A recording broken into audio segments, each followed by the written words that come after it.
After having closed out the 1958 season without a loss in the last 7 games, the Steelers came into Cleveland with a mediocre record in 1959 of just 3 wins, 4 losses, and 1 tie.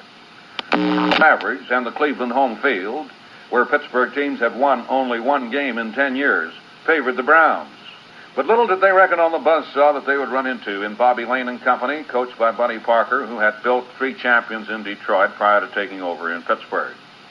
Versatile halfback Tom Tracy, behind superb blocking of center Ed Beatty and left guard Mike Sandusky, crashed 4 yards off tackle for Pittsburgh's first score in the second quarter. Quarterback Bobby Layne had set up the Steelers with a classic play late in the first quarter on the Cleveland 44.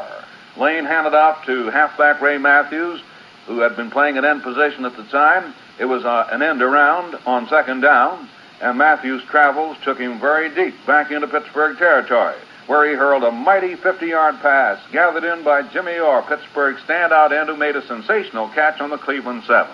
And the Steelers scored on Tracy's powerful plunge. Pittsburgh increased its lead 14-0 in the second quarter as Gern Nagler, another great end, playing at the closed end position, snatched sharp aerials pitched by Bobby Layne that sent the Steelers onto the Cleveland 6-yard line.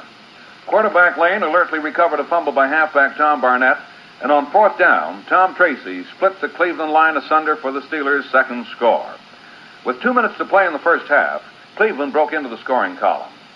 Speedy Ray Renfro, one of the most elusive backs in the National League, on third down, gathered in a long pass from quarterback Milt Plum that covered 68 yards for the home team's first touchdown.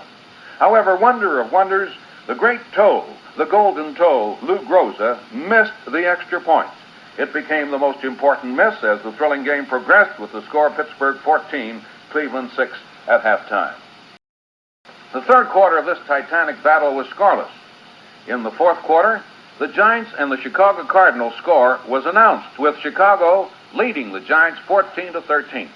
Well, that announcement seemed to revitalize the Browns, and their determination began to show tremendously, and Cleveland began to dominate the play. Cleveland quarterback Plum passed to Billy Houghton and Preston Carpenter that moved Cleveland to the Pittsburgh 32.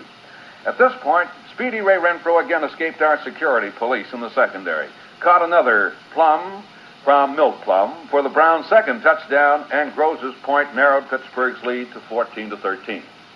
Midway in the fourth quarter, with the ball on the Cleveland 8-yard line, Plum called a fancy hipper-dipper play that pulled Cleveland out of the hole. He handed off to fullback Jimmy Brown, who faked a line buck, turned and pitched back to Plum, who passed to Renfro for a 19-yard gain that carried to the Brown 27. 2 plays later, scintillating Ray Renfro of Cleveland again outmaneuvered the Pittsburgh secondary, caught Plum's pass on the dead run at midfield, and sprinted for his third touchdown of the afternoon to put the Browns ahead for the first time in the game, 20-14. Cleveland clung to its lead as time moved along. With only 3 minutes left in the fourth quarter, quarterback Bobby Layne of Pittsburgh began the cardiac action that moved the adrenaline flowing in the veins of 68,563 roaring fans. Would the great Texas sharpshooter pull the game out of the fire for the Steelers? That was the burning Pittsburgh question. The Steelers had the ball on the Pittsburgh 17. A Layne pass to Jimmy Orr carried to the Pittsburgh 33. The Browns had to stop Layne. Cleveland drew a 15-yard penalty for roughing the Pittsburgh passer. The ball was on the Pittsburgh 48. Layne passed to Jimmy Orr, who was hit at once and fumbled on the Cleveland 33. But alert Ray Matthews was battered beneath ponderous Cleveland tacklers as he recovered for Pittsburgh, and Matthews was stretchered off the field. But the Steelers were still alive. Now there were less than 2 minutes to play. Cleveland had the lead, 20-14. The Browns had visions of another Eastern crown. Cleveland's defense fanned out to guard against the sharp sniping of Layne's aim. Gambling against the clock, Bobby Layne crossed the Browns by sending halfback Tom Tracy through the middle. Tracy was on his way to happy land when he and his teammate Gern Nagler, who was blocking for Tom the Bomb, collided, and Tracy was downed on the Cleveland 18.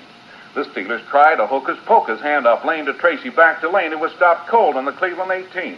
Precious seconds were lost, and the Steelers had exhausted their timeouts. Only 40 seconds remained in the game. Cleveland 20, Pittsburgh 14.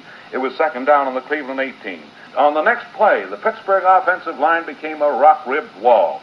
The inimitable quarterback Bobby Layne waited for the precise moment when Gurr Nagler could reach the Cleveland goal line and use the goalpost as a blocker. Nagler got clear. Layne fired. Nagler caught. It was a glorious touchdown that tied the game, 20-20.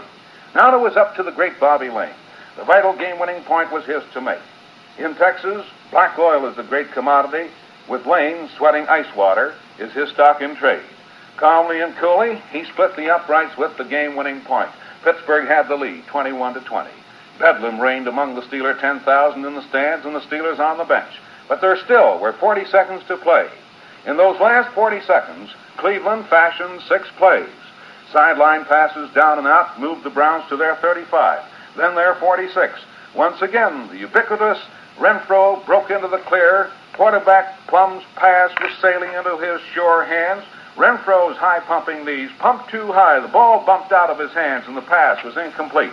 And Pittsburgh fans, and yours truly, Joe Tucker, let go a tremendous sigh of relief. The Steelers were on the threshold of a great victory. 15 seconds remained. Fullback Jimmy Brown carried to the Pittsburgh 42 as the Browns moved without a huddle. Now the ball was being spotted on the Pittsburgh 49 for Lou the Toe Groza. The great Lou Groza had salvaged many a game for Cleveland with his golden toe. And the kick was off. The gun sounded. The ball was going, end over end, high enough, long enough, but just wide of the goalposts. The field goal try was not good. And the Steelers upset the league-leading Browns 21-20 in the most thrilling, exciting, and heart-throbbing game I have ever seen or broadcast. My, oh my, what a game that was. Pittsburgh at Cleveland, November the 22nd, 1959. It will long be remembered in Steeler football history.